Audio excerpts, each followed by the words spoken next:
and welcome to my YouTube channel. My name is Alexey, and today I have a special guest, Jonas Kjellgren. Jonas Kjellgren is a Swedish musician, recording producer, mixing and master engineer, who has been working with such great metal bands as Sabaton, Scar Symmetry, Carnal Forge, and many more. In our today's interview with Mr. Kjellgren, we're going to be talking about his work on the latest Sabaton album, which is called Legends, which he recorded, mixed, and mastered. It's a huge honor to have you on my YouTube channel today, Mr. Kjellgren. And let's start our interview. How you became a sound engineer? I don't know, really.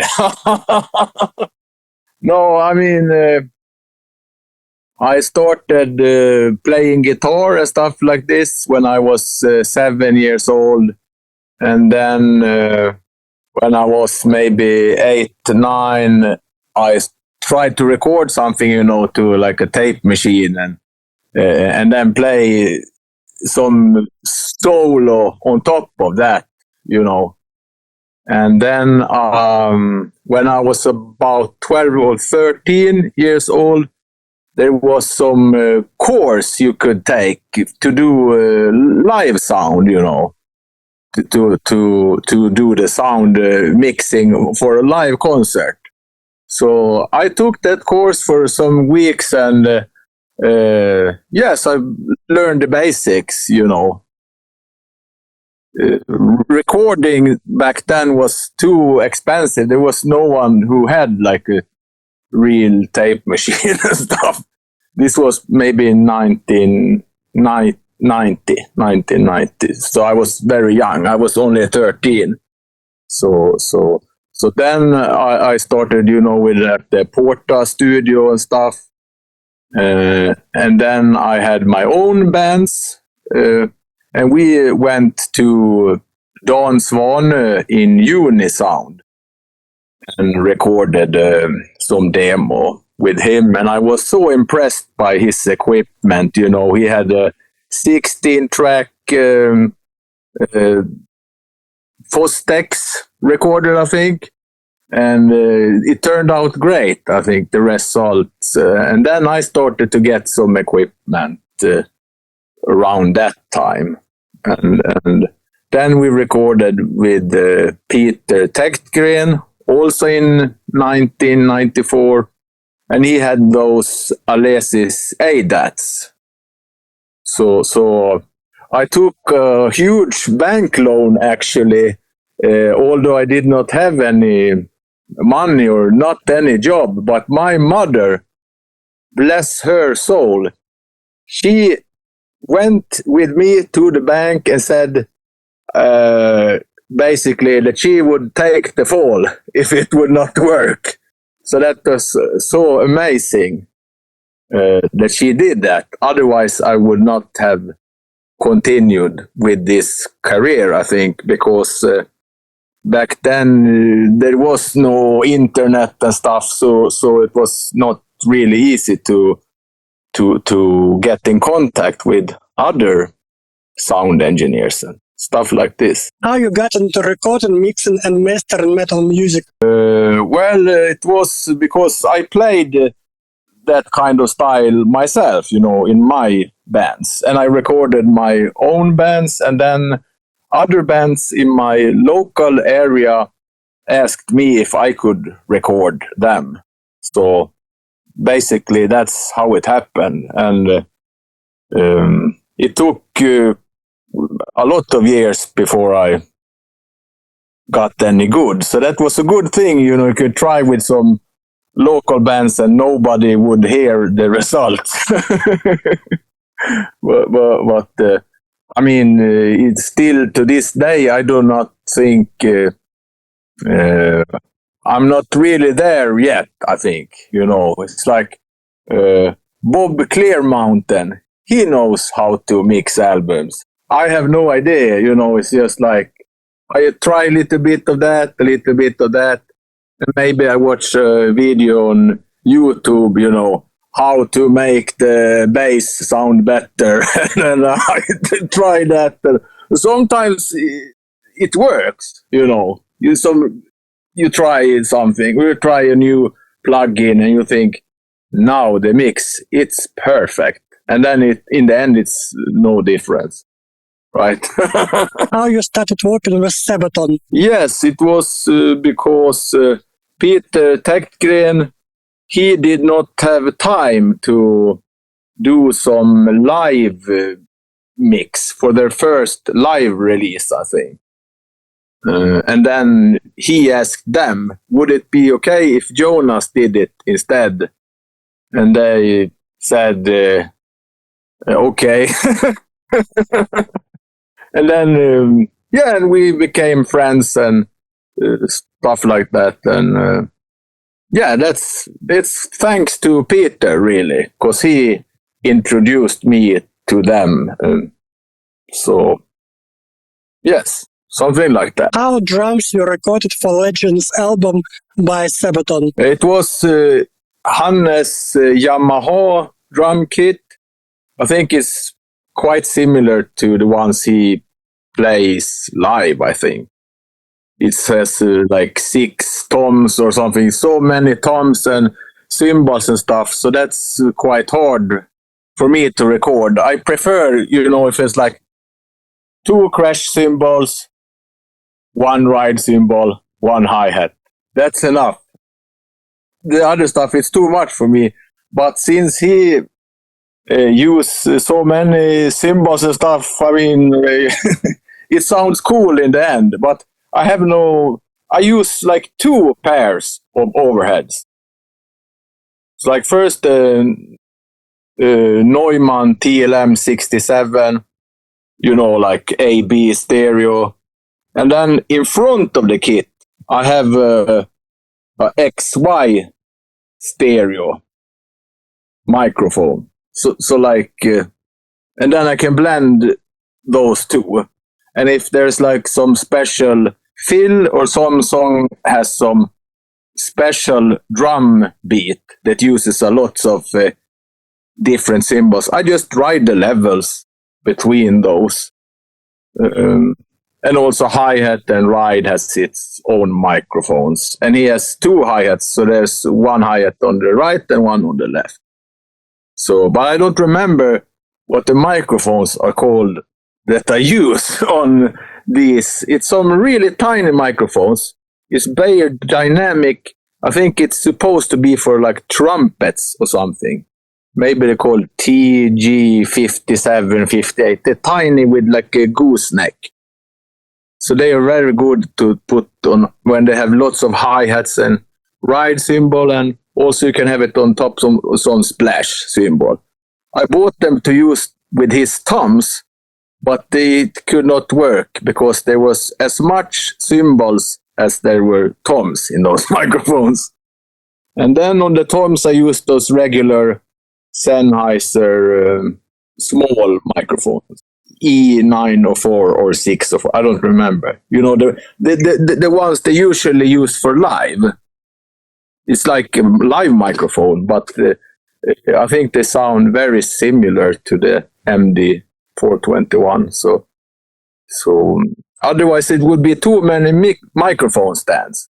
If you would need to have 6 MD421s, I don't even own that many microphone stands, so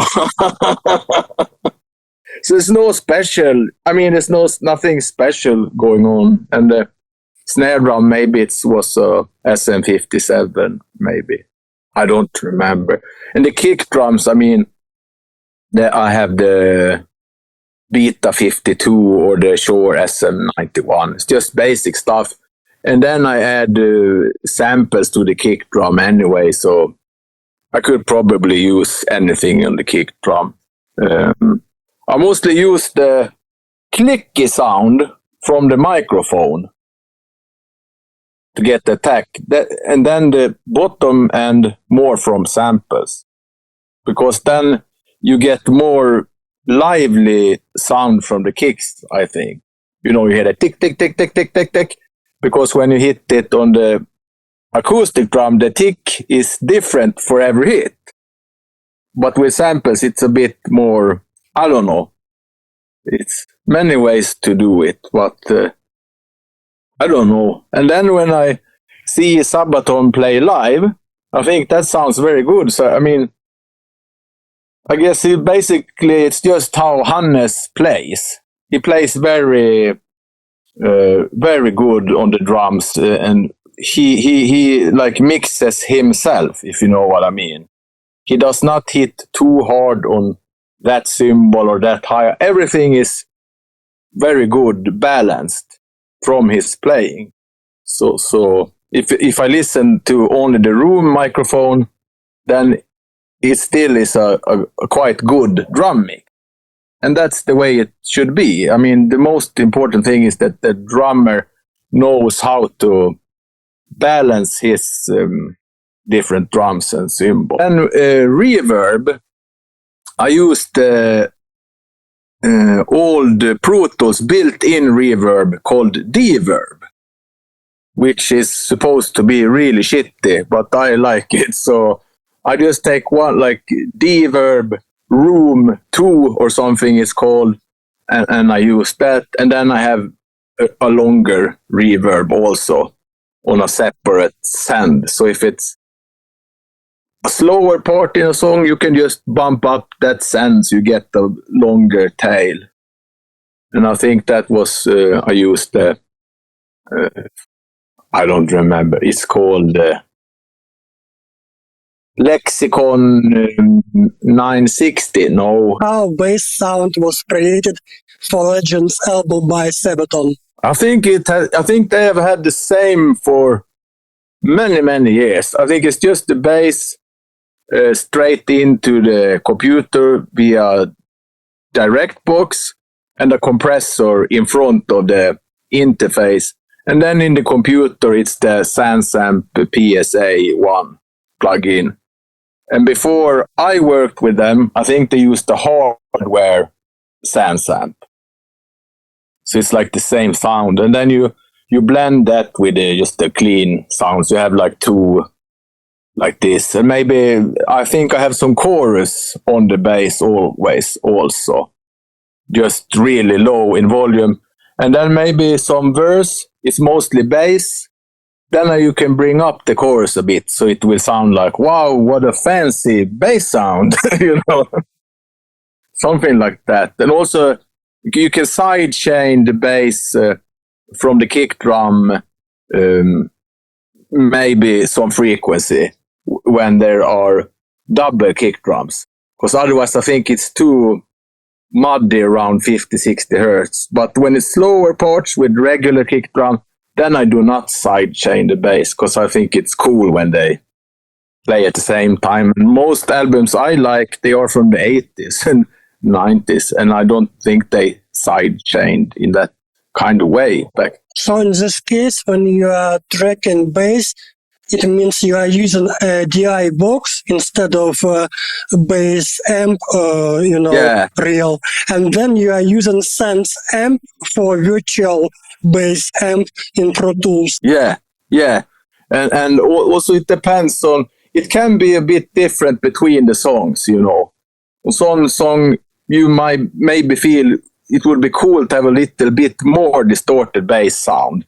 And then I can like reamp the bass through a real guitar amp and just use the mid frequencies from that guitar amp, push it up underneath the other bass sound.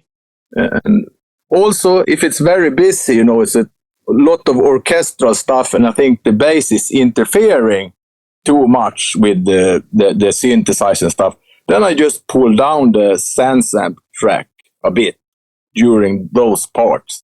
I know it sounds like a lot, but I mean, it's not that much. You know, I had the song from here to there, and maybe you pull down the bass here and there, and you push it up here, just tiny little things.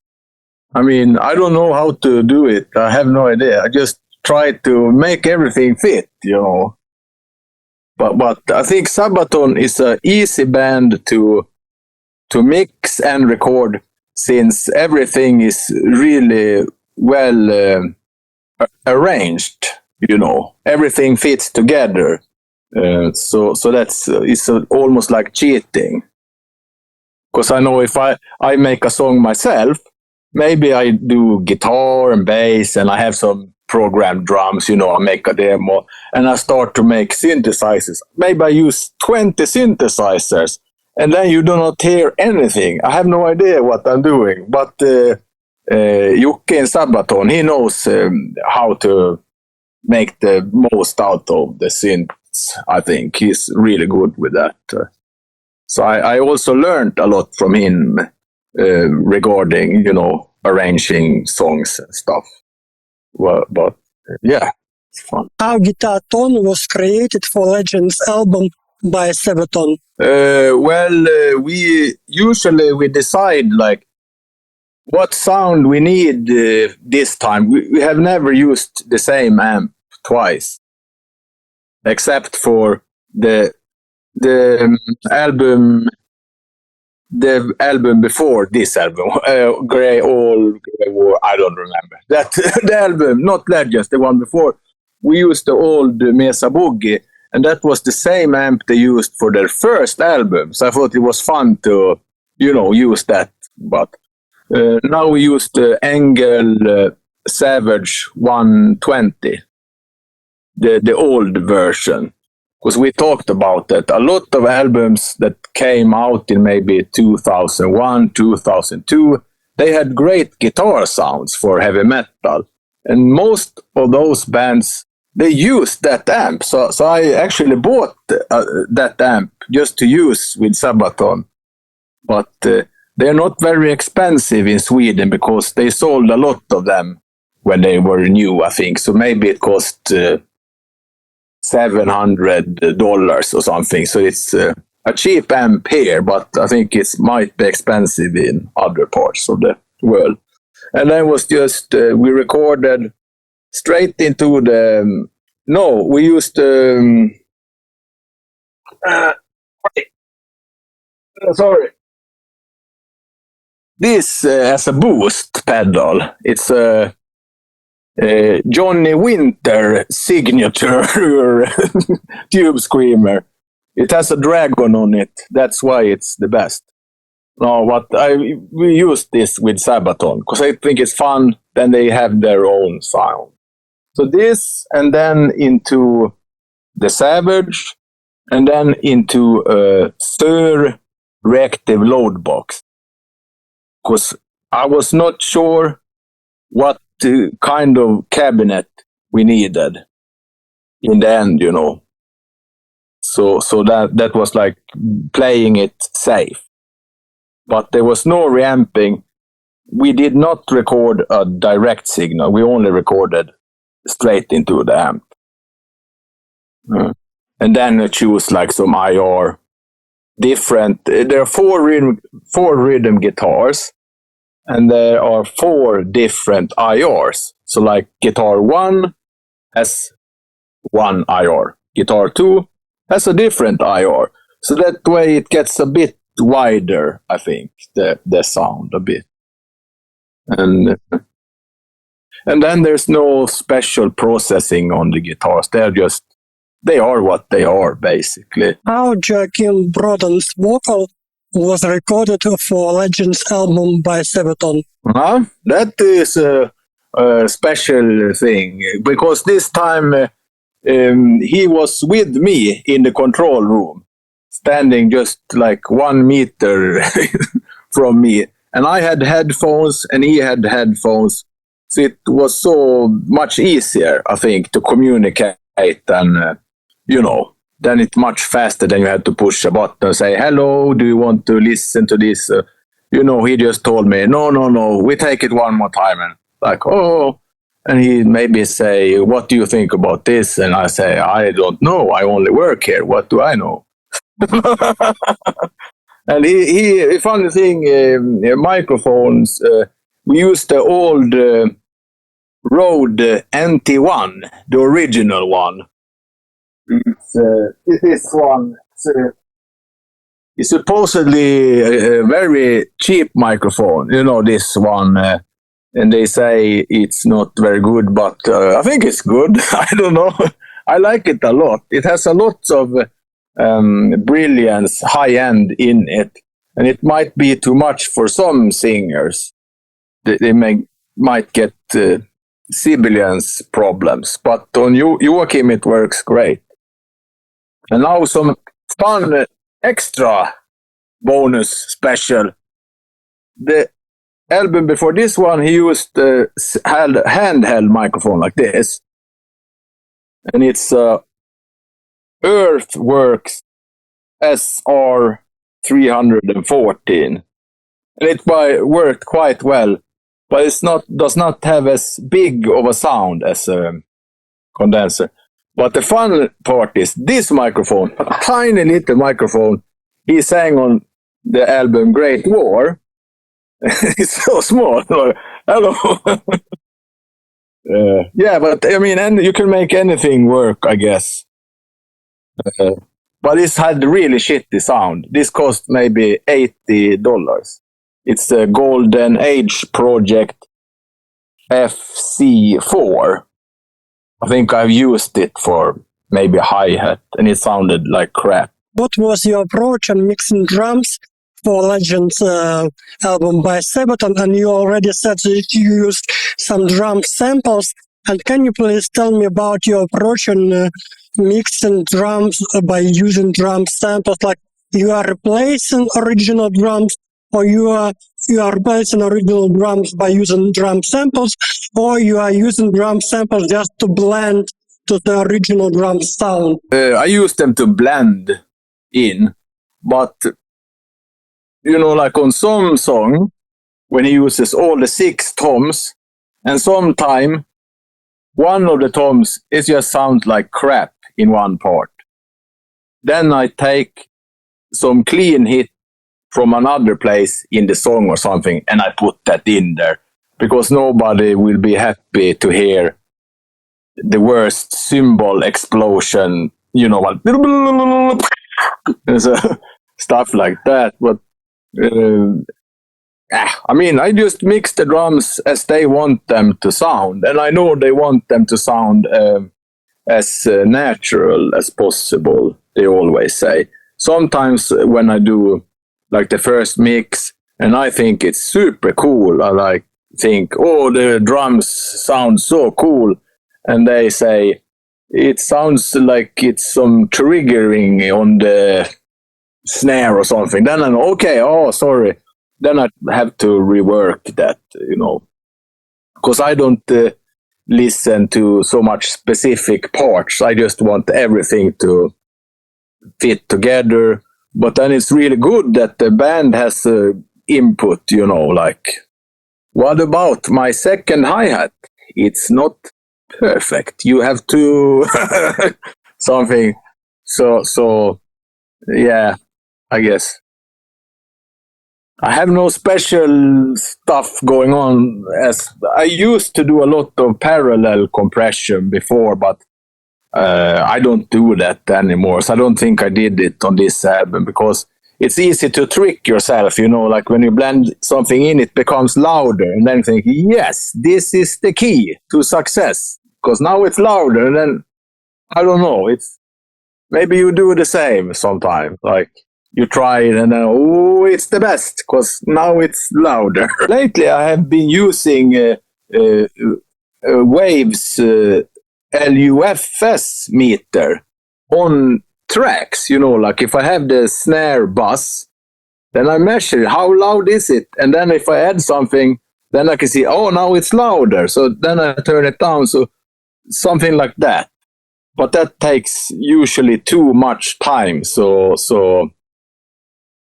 it's better to use that maybe on guitars, you know.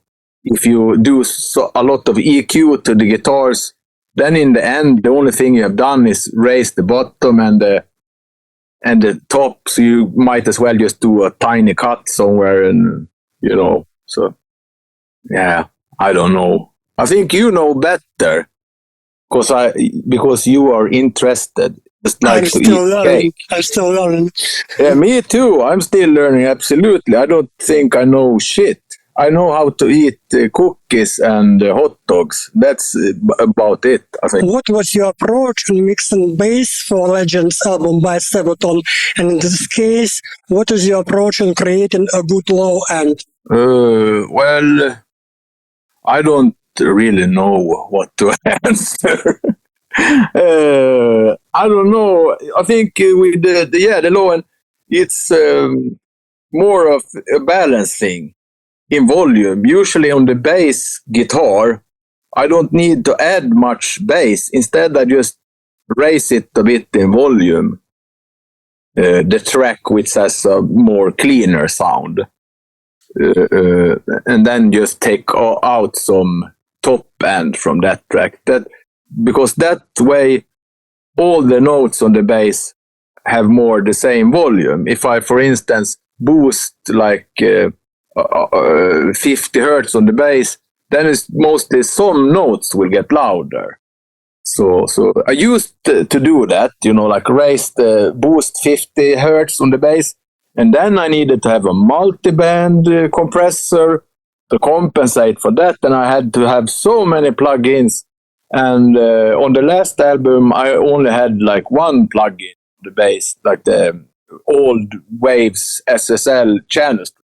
I just used that and the compressor in that, and maybe I don't know, the low pass filter. I might high pass the bass a bit, maybe down to like 40 hertz if it's annoying, depending on the key of the song. But I don't think it's anything special with that. I just my only tip would be to stay away from crazy amounts of boosting in the sub frequencies. It's better to just balance the volumes, I think, between like the kick drum and the bass.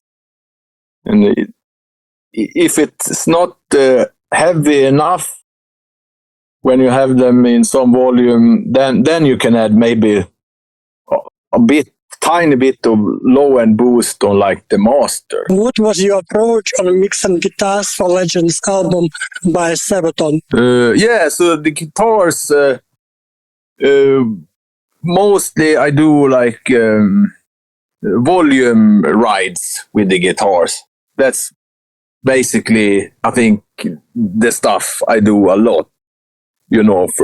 For every part has like a different volume on the guitars. It's not much. I mean, maybe if you have it like on 0 and then comes the verse, maybe it's on 0.5, and then the chorus maybe 0 and also it can go up and down in volume if there comes in some synth, like this, then you just can duck it or stuff like that. And I use reverb on the rhythm guitars. That fancy reverb we were talking about, the Lexicon something. There's some preset in there that's called guitar ambience, I think. So I use that one because I'm thinking the one who came up with the plugin most know better than me. So then I use and I try something like that. I think that's fun. It puts the guitars in a room. I like that. I love reverb on the guitars. And then the lead guitars, I use another bigger reverb and also some ping pong delay and Sound Toys microshift plugin for widening. I always have that on lead guitars. Everything I mix, I put that on the lead guitars. I love it. I use it all the time, and nobody has told me, what is that shitty chorus you put on my guitar? I don't think nobody notices it, but if I take it away, then it sounds boring. Do you compress guitars in your mixes, or do you use a limiter on guitars? I compress them a tiny bit with a lower ratio, like 1.5 ratio. So it will, sometimes they do some chugging, they dampen the string. So then it lowers a tiny bit. I do not use multi-band compression on guitars, only if it's some extremely down-tuned stuff. I think it sounds cool, when it's too much bass on the guitar. It sounds super cool. I like that. So I think that's the best advice I have regarding guitars, and maybe don't adjust the EQ on the guitar until you have the synthesizers and vocals, because sometimes it sounds maybe harsh without everything on, but when you add all the other stuff, then it might be good that the guitars are a bit harsh sounding. And if the guitar plays alone, maybe in the beginning of a song, then maybe you can EQ just that part, take out some annoying frequency. Because I think guitars, they sound cool without any equalizer. In this case, you said that you like low end on guitars. In this case, when it comes to EQ in guitars, should you use high pass filter or not? So yeah, you can use high pass. I usually do that a bit. And also low pass a bit, maybe at 10K or something, depending on, I don't know.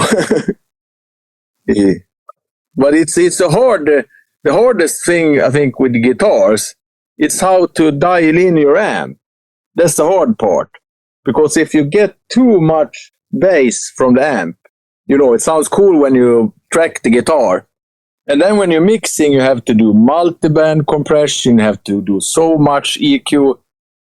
If you had just had the bass knob on 5 instead of 6, maybe, you wouldn't have needed to do anything of those stuff. But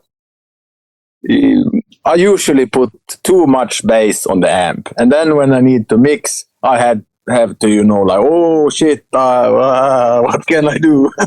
And when it comes to IRs, how to use IRs properly for the final guitar sound in the mixes? Like, should you EQ IRs? And even if original guitar amp has a lot of bass, in its sound, so when you are using an IR, does it have less bass or more bass, and how to go about the bass in guitars when you are using an IR? Yeah, I EQ IRs all the time. I mean, it depends on what it needs. I'm not afraid to. You can use a low shelf filter and just boost a bit or take out a bit. Like a wide. Maybe it's at 100 hertz or 200 hertz even. You just push it up 1 dB or 2 dB. And that can be enough. Then the guitar sound big without being uncontrolled. So, and also sometimes I put an EQ before the IR, So if I have the amp and a load box, and then I think it should have more top end and more bottom end. I put that before the IR. I have no idea if that makes any difference. I don't think so. But sometimes I do it because then I pretend now I have access to a secret presence knob and a resonance knob. So I don't know. Do you know? Is it any different putting it before or after? What was your approach in mixing vocals for Legends album by Sabaton? And in this case, I guess there are tons of vocals and vocal layers. And how do you mix them in one session? Oh, that was a good question. Because there are not many tracks of vocals, really. There's only Joakim's main vocals, and then we double that part one time only. And during the verses, maybe I put the double down 10 dB below the main vocal. And then on the chorus, I split that track to a new track, which has the Sound Toys microshift on it, so it gets a bit wider during the choruses. And then Joakim sings some backing vocals, so he do like 2 harmonies, like a middle harmony and a lower harmony, and those are doubled one time. So Joakim's vocals are like 6 tracks. Lead vocal, harmony 1 and harmony 2 double. So it's only 6 tracks. They're never more than that. And then the other guys in the band sing backing vocals. Then we double that one time on. So, and they sing 2 or 3 guys into one microphone, one time, and then we double that. So, because I know a lot of bands use a lot of tracks for vocals. But I don't think that is needed. I mean, I like to have not as many tracks. As few tracks as possible is best for me. Otherwise, I just get confused when I look at the screen and I see, 40 tracks of vocals. It's terrifying to me. Sometimes I mix bands that have had 100 tracks of vocals, and I don't know where to start. But Sabaton sounds like they have 100 tracks of vocals on each song. Their vocals sound very huge. Yeah, but they don't have it. That's the thing. And when there are female vocals, there are 4 women who sing. And they sing I have a stereo microphone then. So they sing the first harmony one time and then another time. And then I just flip the left and right between if you know what I mean. So these 2 women here and these 2 here, they get like this. So then they sound like 8 women singing, I think. And then the next harmony do the same, and then the same. So there are 3 harmonies all the time with the female choirs. And they are a bit further away from the microphone. The same with the guys in the band when they sing harmonies. They are not up front close. They are maybe 1 meter away from the microphone. And that makes it, maybe sound bigger.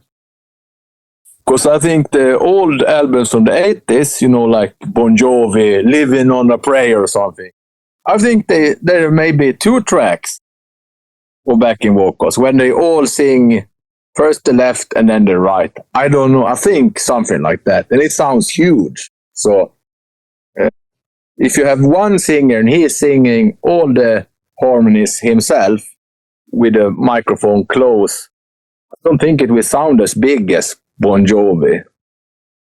I think so. It makes it sound bigger. And also you don't need to tune the vocals because you can't. That's the best part. And then it sounds bigger because it's not tuned, It's a bit out of tune the whole time. It's the same, I think, with the lead vocals. It's okay if it's not perfect in tune. It doesn't matter.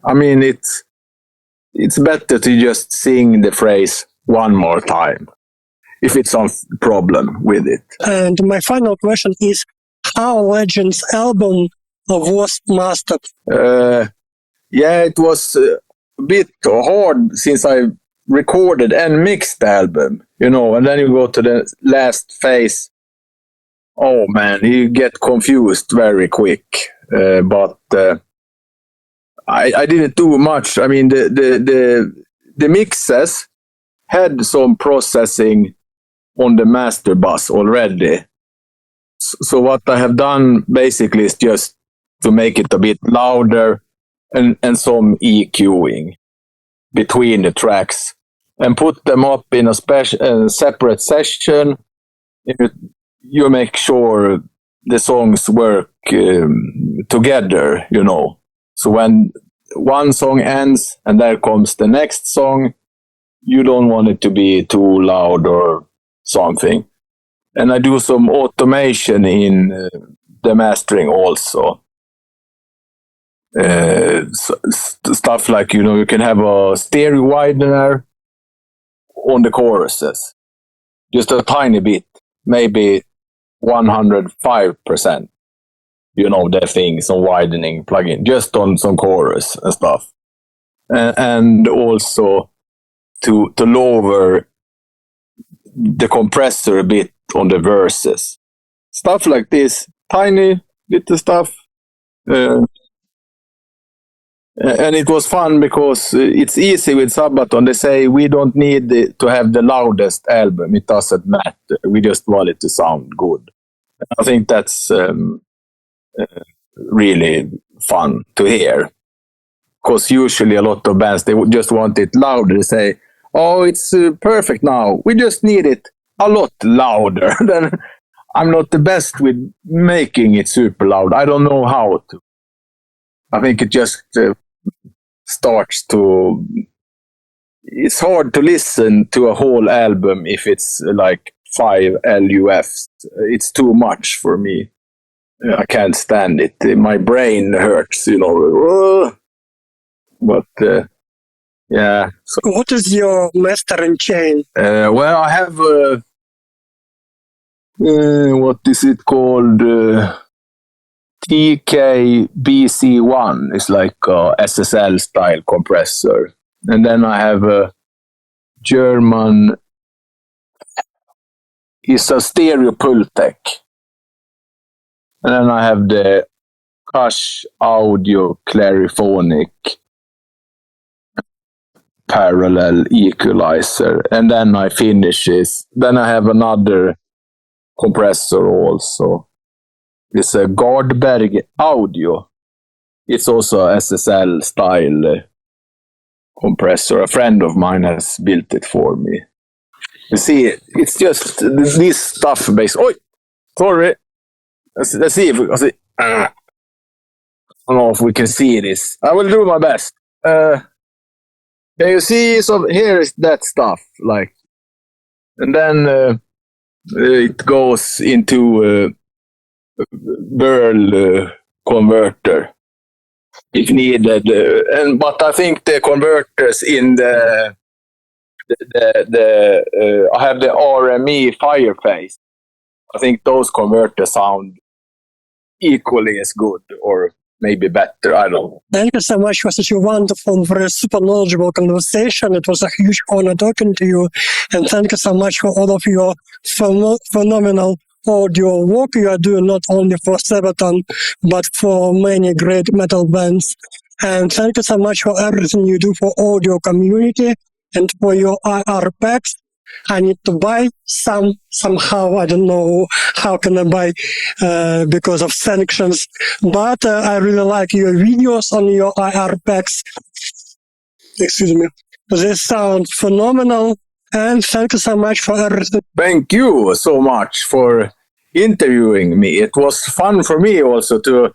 Now I had to think, a little bit. You asked me, then I have to think, how do you do this? I don't know.